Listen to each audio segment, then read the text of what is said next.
Dalam hadis Rasulullah SAW juga telah menyifatkan kuda ni adalah salah satu aktiviti yang disebut paling bagus untuk pembentukan anak-anak khususnya.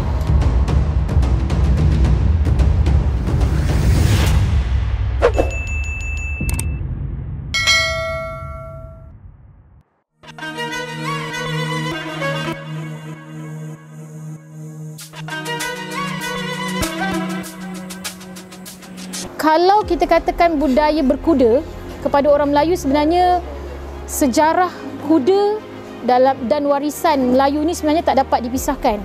Okey. Banyak coretan-coretan sejarah yang mengisahkan tentang penglibatan kuda, dan kalau kita sendiri secara rajinnya, kalau kita rajin, kita boleh cari search tentang kedatangan Laksmana Cheng Ho. Okey, Laksmana Cheng Ho yang bertapak ke Melaka, boleh tengok sejarah dia, boleh pergi ke museumnya. Beliau telah membawa 7 kapal dan ada satu kapal yang melibatkan kapal yang membawa kuda. Okey, jadi itu dalam sejarah. Okey, saya bukan orang yang layak untuk kupas tentang sejarah. Mungkin pada waktu itu sejarah itu tertinggal atau dia tertanam atau mungkin sengaja tak disebarkan. Okey. Kalau dikaitkan lagi tentang budaya Melayu dan juga orang Melayu, khususnya orang Islam, dengan kuda, ianya mustahil. Kerana dalam hadis Rasulullah SAW juga telah menyifatkan kuda ni adalah salah satu aktiviti yang disebut paling bagus untuk pembentukan anak-anak khususnya. Dan mungkinlah bagi saya, kalau saya sebut, bagi saya mungkin saya sendiri pun baru 10 tahun dalam dunia kuda, jadi mungkin informasi-informasi itu tidak sampai kepada masyarakat Melayu kita, terutama orang Islam kita, kerana dikaitkan kuda ni mahal. Kuda ni dikaitkan dengan judi. Jadi persoalan tu betul atau tidak? Memang betul. Pada 126 tahun yang lalu, industri kuda di Malaysia adalah dalam bidang racing. Jadi memang mustahil lah dan memang tak boleh lah kita sebagai orang Islam untuk terlibat dengan racing, kerana ianya telah disebut sebagai perkara yang haram, kan, tentang kuda. Dan pada tahun 1984 melalui Tun Mahathir, kuda diberikan seekor atau beberapa ekor kuda diberikan oleh Presiden Pakistan pada waktu itu, dan Tun Mahathir sendiri telah meletakkan kuda dalam bidang pertahanan, iaitu wujudnya bidang dipanggil unit berkuda. Jadi kalau kita semak satu persatu, sebenarnya dah ada di Malaysia ni, cuma dikaitkan dengan aktiviti yang kita sebut sebagai rekreasi tu mungkin kurang. Kurangnya kenapa? Mungkin dari sudut harga, atau mungkin maklumat yang ada pada waktu itu hanyalah bersifat personal. Maknanya yang bela kuda tu, kan, dia bela untuk diri dia atau untuk anak-anak dia atau keturunan-keturunannya. Sehinggalah pada tahun sekitar 2000, awal tahun 2000, kuda ni mula ada di pusat-pusat rekreasi, macam contoh kuda tepi pantai, ya, macam kuda yang berada di ruang-ruang karnival macam tu. Jadi kuda dah mula didekati oleh masyarakat umum, tetapi terikat dengan satu sistem kepercayaan, iaitu kuda itu bahaya.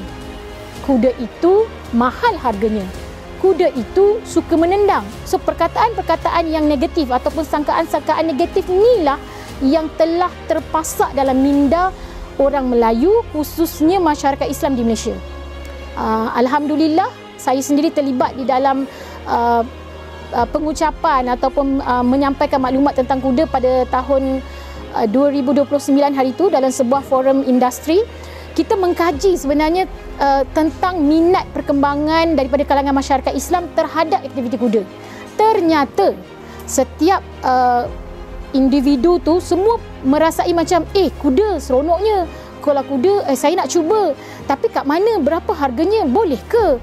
Jadi banyak yang saya lihat, secara peribadi yang saya lihat adalah kerana kurangnya maklumat yang disampaikan oleh pihak-pihak berwajib. Pada saya, kesimpulannya memang betul. Jawab soalan tadi, memang betul kurang disebabkan maklumat. Maklumat tak disampaikan, malah sampai pula maklumat tu maklumat yang agak memfitnah aktiviti sukan sunnah tu sendiri.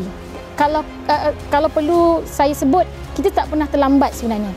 Kita tidak pernah terlambat, dan bila sampai masanya itulah yang terbaik. yang diizinkan oleh Allah SWT. Cuma tinggal lagi bila kita sebagai player ataupun kita sebagai individu yang berada dalam dunia kuda, apabila kita sebut we talk about horses, dia melibatkan beberapa agensi-agensi besar di dalam Malaysia, khususnya yang melibatkan kebajikan haiwan. Okey.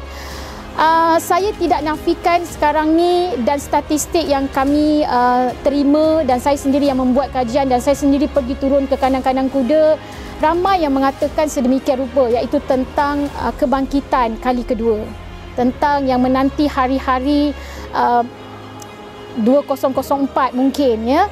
Saya bukan orang yang layak untuk bercakap perkara ni yes or no, tetapi saya berperanan, bagi saya adalah memastikan apa yang kita lakukan ini terpateri di dalam menyelusuri sejarah yang pasti akan berulang. Tinggal lagi bagaimana kita kena kuatkan urusan kita, pergantungan kita dengan Allah SWT, dan juga perlunya ada panduan yang tepat untuk kita menjalankan aktiviti dan juga untuk kita berperanan kepada masyarakat. Dan macam mana saya sebut awal-awal hari itu dan saya sering ulang kali, Rasulullah spend time with the horse. Jadi Rasulullah ada masa dengan kuda, kita pun kena ada masa dengan kuda. Tak boleh sebulan sekali, 2 bulan sekali. Tapi janganlah sampai kita tak pernah kenal kuda, kita sampai tak pernah kenal seekor haiwan yang berperanan dalam penyebaran Islam.